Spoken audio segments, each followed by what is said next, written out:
갈지자입니다. 시작하겠습니다. 이번 영상에서 영화 더 스퀘어라는 영화, 스웨덴 영화를 좀 제가 해몽한 바를 좀 말씀드리려고 합니다. 그 전에 그 영화에 대한 해몽이나 뭐 연기 얘기나요. 내가 뭘 많이 알고 뭐 그래서 사실 그러는 건 아니고요. 앞서 저 영상에서도 뭐 이야기한 바 있듯이 그 영화를 해몽하는 것은 해몽 자체에 대한 어떤 그 의미를 두는 것이 아니라 그냥 행여 있을 수 있는 접근 방식, 영화를 접근하는 방식에 대해 일종의 그 해몽에 이 갖는 토론의 유용성에 대해서 좀 기대를 걸고 하는 얘기고, 연기 얘기는 그 실제에 자꾸 드러나지 않는 근본 혹은 바탕에 관한, 바닥에 깔려 있고 무시하기 쉬운 것들에 대한 것들을 실제로 해봐야 되는데 그러지 못하니까 이론이 가진 어떤 실제의 유용성에 대해서 좀 뭐 제 나름대로 그냥 이렇게 썰을 푸는 겁니다. 오늘 더 스퀘어의 부제를 제가 이렇게 붙였습니다. 포스트 모던한 21세기식 웰메이드 영화다. 뭔 얘기야 이게? 이게 참 뭐야? 뭐 영화 이 말들은 보기도 싫어요. 그럴까봐 걱정되는데 이 구름 잡는 식의 모호한 표현이요. 왜냐하면 포스트 모던은 좀 앞서 나가는 새로운 양식 뭐 이렇게 모든 뒤에 오는 것. 그러면 21세기는 현재 지금 유행하고 있는 주권을 잡고 있는 어떤 흐름. 인데 웰메이드라 하면 19세기 낭만주의 끝나고 난 뒤에 18세기, 19세기 자연주의가 나올 때에 1, 2, 3막의 웰메이드 형식이란 거, 그걸 이제 뒤에 리얼리즘, 특히 영화 할리우드에서 잡아가는 것 아닙니까? 이렇게 뭐 19, 20, 21세기 뒤에 엉겨 있는데, 아니 20, 21, 22가 막 엉겨 있는 듯한, 왜 이렇게 모호한 정의를 내느냐? 그렇게 냈기 때문에 제가 할 말이 있는 거죠. 바로 얘기하기가 뭐한데, 노래로 조금, 가수로 좀 비유를 좀 해보자면요.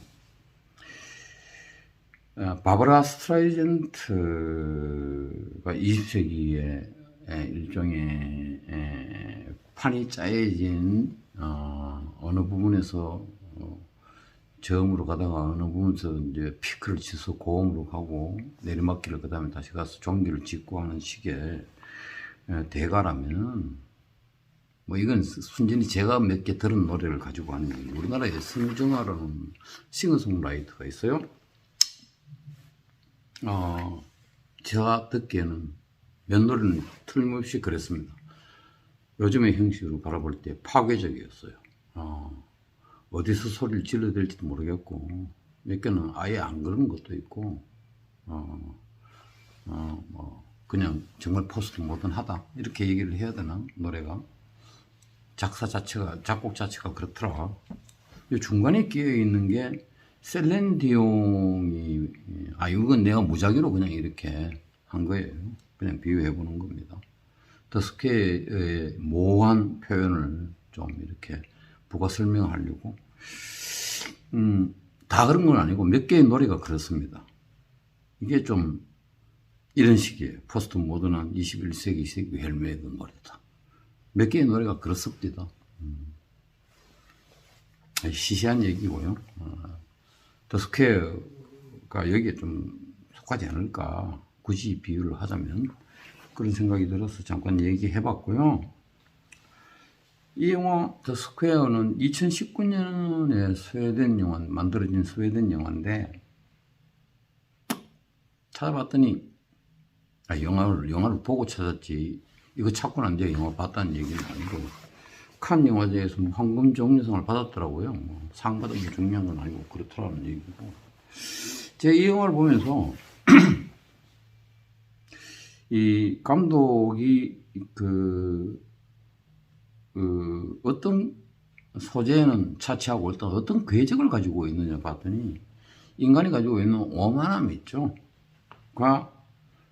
그 오만하게 저질렀던 것들을 각성해 나아가는 오만함도 과정이고 각성도 과정입니다만 이런 궤도 혹은 이 여정을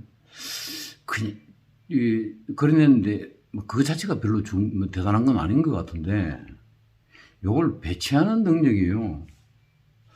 저는 좀 탁월하다, 뛰어났다고 좀 봤어요. 그래서 이야기를 하고 싶은 건데요. 걔도 뭐 여정 이렇게 얘기하면 스포가 있잖아요. 그래서 스포 좀 보려고 하는 사람 김 빼는 거기 때문에 주의해 주시라 그런 말씀을 올리고,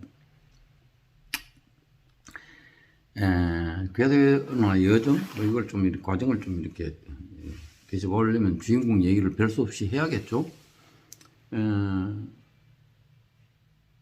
여기 주인공 남자는 우리가 흔히 얘기하는 포스트 모던한 아트 있죠. 뭐하고 알 수 없는 거 많잖아요. 그런 거. 예. 현대 아트 작품을 전시하는 큐레이터예요.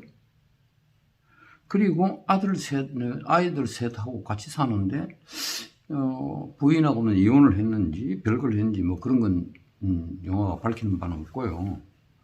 내가 왜 아이 셋을 또 슬쩍 끼워 얘기하냐면, 이 아이라는 이미지가 중요해서 그래요. 이 영화에서. 제 판단에. 결국, 각성의 끄트머리 부분에서, 오만과 각성의 여정이라고 그랬으니까, 각성의 끄트머리 부분에서 주인공이 어떤 아이, 좀 이따 얘기하게 될 어떤 아이를 찾았어요. 나서게 되는데, 아이 셋이 몽땅 다 야밤에 따라가겠다고 나서요. 그 자체는 별로 의미가 없습니다. 아빠 따라가는 게 뭐 어때서. 근데 영화적으로 봤을 때 그것이 기호학적으로 대단히 큰 등치로 보는 사람한테 와서 닿는다, 뭐 그런 의미입니다. 아무튼 이 사람은 큐레이터라는 것이고, 저는 이거 첫 장면이 대단히 함축적이다. 예. 이 영화 여러 번 봤어요. 그래서 분석을 좀 해보려고. 대개 이제 영화가 이렇습니다. 포인트를 주는 부분이 첫 장면 아니면 끝장면, 주로 끝장면인데, 이 영화는 이상하게도 첫 장면이 굉장히 강렬했고, 처음엔 몰랐는데 한 여러 번 반복해서 보다 보니까 그렇더라고요. 전에 얘기했죠. 이게 스펜서라는 영화요. 이거는 끝장면에서 스펜서라는 단어가 처음 나와요. 그건 정반대입니다. 아무튼. 스퀘어가 뭐 사각형이란 뜻 아닙니까? 첫 장면이 이렇습니다. 분명히 어떤 미술관인 것 같은데, 그러니까 큐레이터가 이제 현대 아트를 배치하고 하는, 뽑고 하는 그 전시하는 전시장이겠죠. 현대 아트 전시장. 그 앞인 것 같아요. 거기에 이제 청동구리로 만든 것 같은데 무지하게 무거운 것 같아. 크레인까지 들어온 거 보면은. 말 타고 있는 장군인지 뭔지, 뭐 병사인지 있는 동상이 하나 있어요. 그거를요, 첫 장면이 그렇습니다. 잠시 보여주더니 크레인이 와가지고 되게 무겁겠지.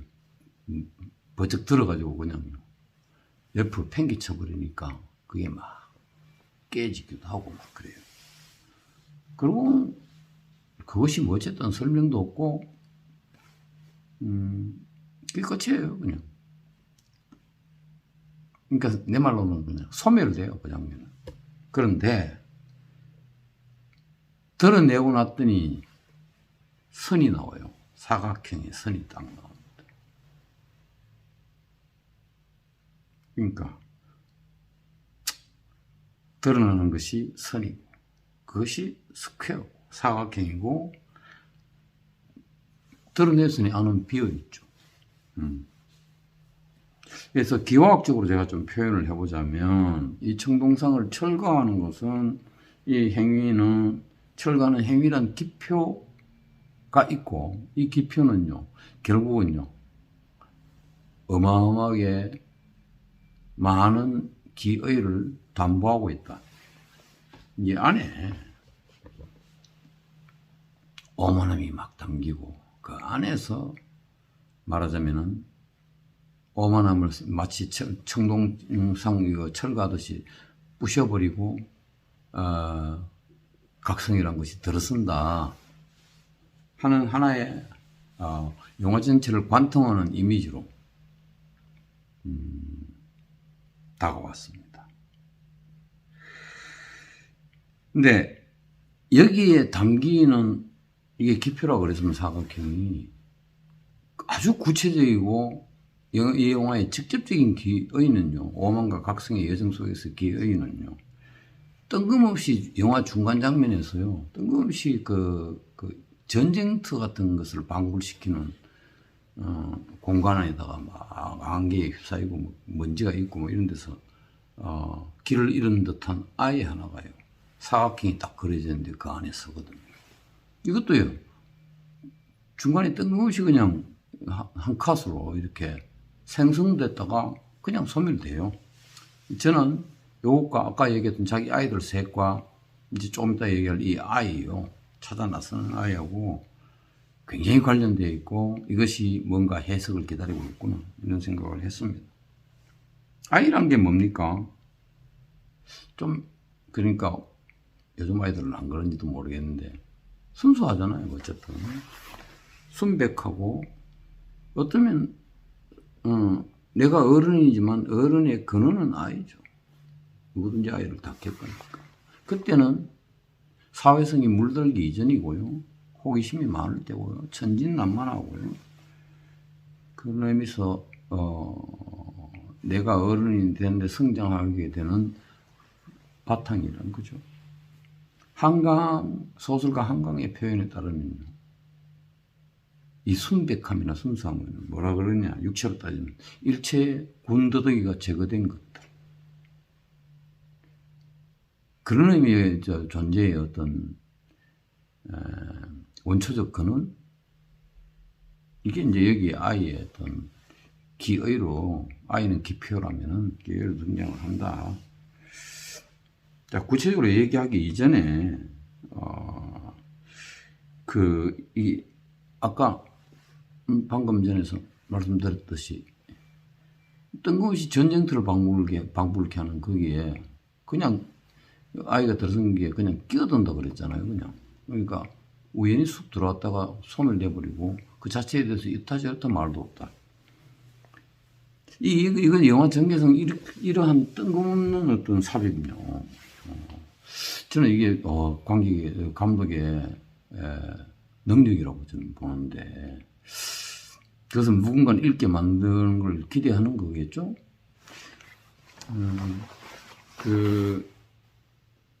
로마라는 알폰소 카메론이 쿠아론이지 만든 로마라는 영화에 보면은 우주인하고 아무 관계 없는데 우주영화 한 컷이 삽입 뚝 되거든요. 뭐 그와 좀 비슷한 것 같기도 하고 감독도 이런 테크닉을 좀 쓰나 봐요. 저는 그게 되게 좋았습니다. 전체적으로 봤을 때 어쨌든 이 궤적과 이 패턴을 보면 궤적이나 패턴 오만에서 각성으로 가는 서로 뒤엉키고 물려서 가는 흐름을 보면은요 간단하게 보면 이렇습니다. 처음에 얘기했듯이 드러내기가 있고요. 이미 있던 것을 드러내고 빈칸을 만들어 두고 비어 있으면 되고 그 다음에 이 안에다가 이제 기의를 기다리는 해석을 기다리는 여러 가지 기표들로 담긴다. 그런데 이미 이 드러내기 자체가 이미 어떤 기의인데 해석하기 나름인데요. 이 청동상 자체가요 보면 딱 아는 거잖아요. 현대아트하고 별로 관계가 없어요. 좀 보수적이라고 얘기해야 되나, 기존의 형식을 갖춘 그런 미술 작품이라고 얘기를 해야 되나, 전통이라고 얘기해야 되나, 그런 청동상과 뭐 현대아트 어떤 충돌 이런 게 좀 느껴지지 않습니까? 그러나 이 영화는 그런 거에 관한 얘기는, 만약에 그게 전체라고 하면 표피만 흐른 거다 이런 생각이 들어서 이 영화를 좀 따져보고 싶은 겁니다. 다음 영상에서 조금 더 따져보겠습니다.